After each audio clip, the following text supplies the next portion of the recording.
ఎన్నేళ్లైందమ్మా నీ ఒళ్ళో ఇలా తలపెట్టుకుని కూర్చొని. అవును బాబు, ఆ పసితనంలో నువ్వు నిద్రపోక మారం చేస్తుంటే ఇలాగే పడుకోబెట్టుకుని జోకొట్టేదాన్ని. మళ్ళీ ఈనాటికి ఇంతవాడివైనా నాకు పసివాళ్లానే అనిపిస్తున్నావురా. అన్నయ్య, కాఫీ తీసుకో. అమ్మా, ఇన్నేళ్లు కన్న బిడ్డలా పెంచిన ఆ అమృతమూర్తి నిన్ను చూడాలని ఎంతో ఆశపడుతుంది. నువ్వు చెల్లి నాతో రావాలమ్మా. తప్పకుండా వస్తాను బాబు. నా బిడ్డను నాకంటే ఎక్కువగా పెంచి చదివించి ప్రయోజకుడిగా తీర్చిదిద్దిన ఆమె రుణం నేను ఎలాగూ తీర్చుకోలేను.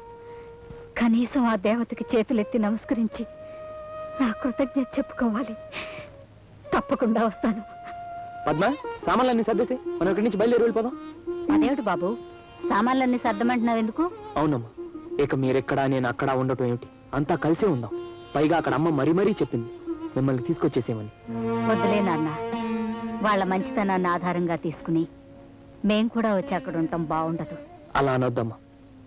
నన్ను పెంచిన ఆమె నుంచి దూరంగానూ వచ్చేలేను, నన్ను కన్నా నీకు దూరంగానూ ఉండలేను. మీ ఇద్దరు నీడలోనే ఉండాలన్న ఆశ. అందుకే నువ్వు నా వెంట రావాలమ్మా. అది కాదు నాన్న, నేను చెప్పేది. ఈ ఒక్క విషయంలో నేను చెప్పేది నువ్వు వినాలమ్మా.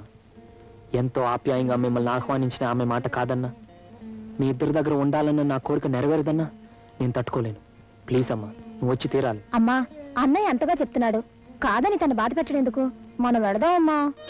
సరే బాబు, ఇప్పుడు నేను కూడా నీకు దూరంగా ఉండలేను, అలాగని ఆమె నుంచి నిన్ను దూరం చేయలేను. నీ ఇష్ట ప్రకారమే. కానీ నాకు తెలుసు మా అమ్మ నా మాట కాదందని. కన్న తల్లికి దూరమైన నా కొడుకును మీరు చేరతీసి అమ్మలేని లోటు తెలియకుండా పెంచారు. అనాథగా బ్రతకవలసిన నా బిడ్డ జీవితాన్ని అందంగా తీర్చిదిద్దారు. మీ ఇద్దరు రుణం ఎలా తీర్చుకోవాలో తెలియడం లేదమ్మా. చూడండి, బిడ్డలు లేని మాకు బాబుని కన్నబిడ్డగా పెంచుకున్నందుకు అమ్మా నాన్నని పిలిపించుకునే అదృష్టం కలిగింది. కనుక మీరు మా కృతజ్ఞతలు చెప్పుకోవాల్సిన అవసరం లేదు. అలా అనటం మీ పెద్ద మనసుకు నిదర్శనం. నిజంగా మీ రుణం నేను ఎలా తీర్చుకోగలనమ్మా? మీరు మాతో పాటు బాబుతో కలిసి ఇక్కడే ఉంటే మా రుణం తీర్చుకున్నట్టు భావిస్తాం. ఏమంటారండి? నేను ఏమంటాను అన్నది ప్రశ్న కాదు, అందరూ కలిసి ఇక్కడే ఎందుకు ఉండాలి అన్నదే ప్రశ్న.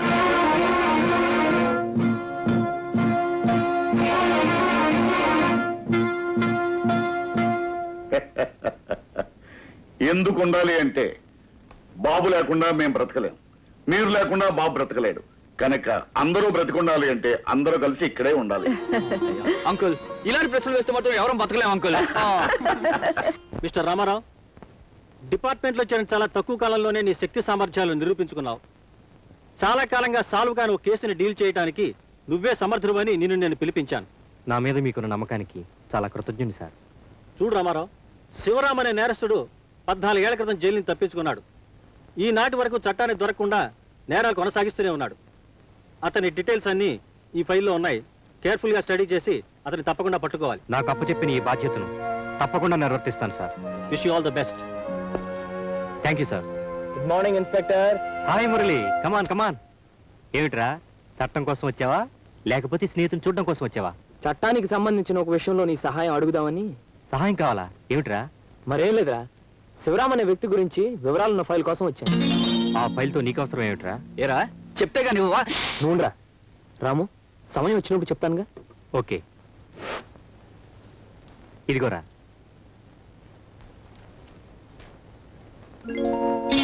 ఒరే రాము, నేను ఇన్స్పెక్టర్ డ్రెస్ లో చూస్తుంటే బ్రహ్మాండంగా ఉన్నావురా.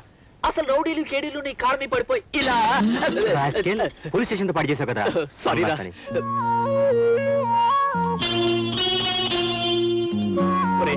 ఐ వెరీ సారీ, మన్నించు. ఇంకోసారి పోలీస్ స్టేషన్ లోకి వస్తే లోపల తోసి పారేస్తా. థ్యాంక్ యూ రాము, వచ్చిన పని అయింది. ఓకే, వెళ్ళొస్తాను. వెళ్ళొస్తాను.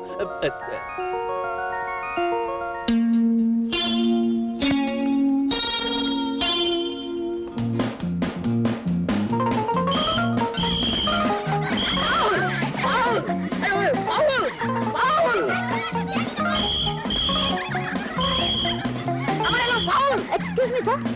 I'm excusing you. Sir, time ఎంత సార్? టైం 3 o'clock, 3 గంటలు, 3 మణి. చాలు సార్. Thank you sir. వెళ్ళరా. ఈ అమ్మాయి ఎక్కడ దొరికారా బాబు?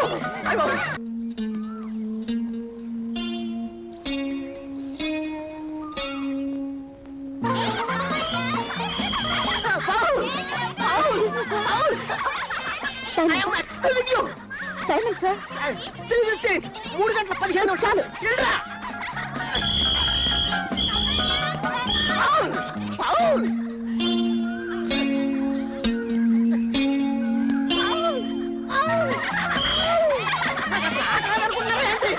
అమ్మాయిలు ఇలా అరిచి అల్లరి చేయకూడదు.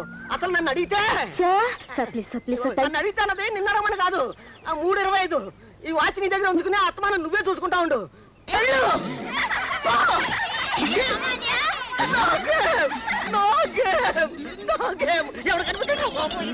3 గంటలకు వస్తానని చెప్పి 3:30కు వస్తావా?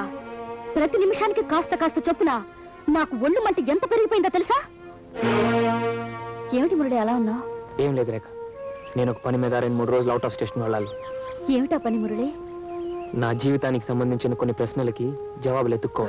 మురళి, నేను నీతో వస్తాను. వద్దు రేఖ, అనవసరంగా నువ్వు అలా నువ్వు నన్ను ఆపాలని చూడకు. అరగంట నువ్వు కనిపించకపోతేనే ఉండలేను నేను. రోజుల తరబడి నువ్వు దూరం అయితే నేను ఎలా ఉండగలను? నేను వచ్చి తీరుతాను.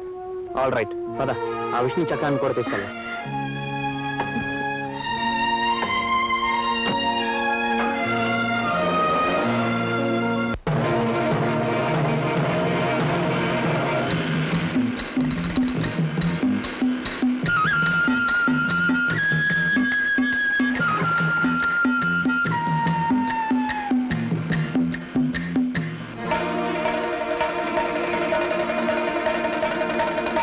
ఎవరు మీరు? ఇక్కడికి ఎందుకు వచ్చారు?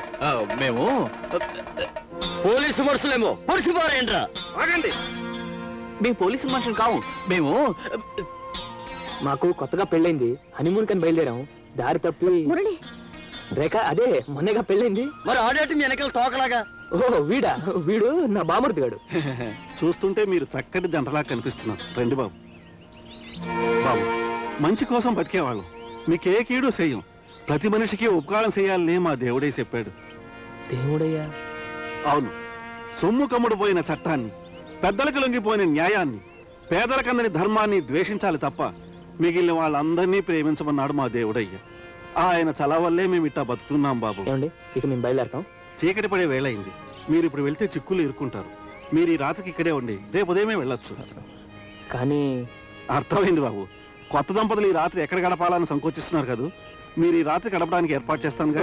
మరి నేను ఒక్కడిని ఎలా ఉండండి, మనిద్దరం కలిసి గడుపుదామా? నీకేం భయం లేదు, నీకు తోడడానికి మళ్ళీ ఏర్పాటు చేస్తానుగా. మళ్ళీ మళ్ళీ ఒరే మురళి, నాకు మళ్ళీ తోడట. ఈ రాత్రి మళ్ళీతో పెళ్లి రిహార్సల్ జరిపిస్తాను. ఆహా, ఏమి నా అదృష్టం.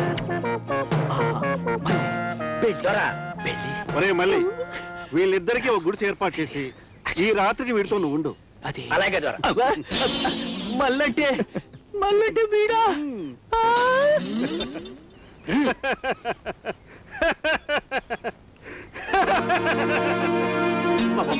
నేను ఒక్కడిని ఉంటాను, నాకేం భయం లేదు. మీరు ఆ ఇంట్లో ఉండండి. ఒరే నువ్వేనా చెప్పరా? ఒరే మళ్ళీ నువ్వు పెళ్ళి పెళ్ళి మళ్ళీ నువ్వు వద్దు. ఏ మురళి, కొత్త దంపతులకు చెప్పావేంటి? చెప్పాం కనుకే మనల్ని ప్రాణాలతో వదిలారు, లేకపోతే తోలు ఒలిచేవాళ్ళు. అయినా ఎలాగో మనం దంపతులు కాబోయే వాళ్ళమేగా, కాస్త అడ్వాన్స్ గా చెప్పాను అంతే.